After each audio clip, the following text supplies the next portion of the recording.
Girekomendar nga ipademolish kini usa ka commercial building o duha ka mga panimay sa Mandaue City human magusbat ang parte nini og nangliki ang mga bungbong.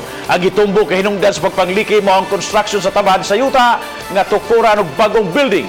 Ang report ni Nico Serino.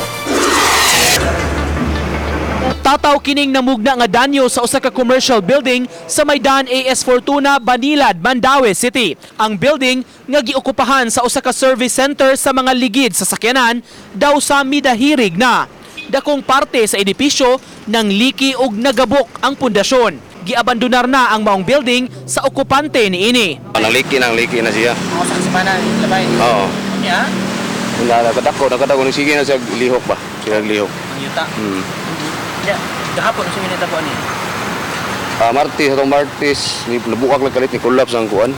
Collapse ang kaning ihang bildo. Usa sa gitumbok nga hinungdan sa paglihok sa yuta ang excavation sa kasikbit nga luna.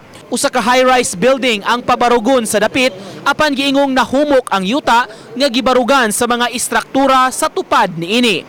Gawas sa naapektuhan nga building, may duha pa ka panimay sa likod ang nakaangkon sab og mga danyos. Nang liki ang bungbong ug midahirig sab ang parte sa istruktura. Ang nagpuyo sa usa sa mga balay nga grabing naapektuhan, mibiya na sa dapit. Samtang nasusi na sa Office of the Building Official sa Mandaue City ang lugar. Matud sa officer in charge sa OBO, nagkatigom na ang habig sa developer sa high-rise building, ang tagduma sa commercial building ug mga residente.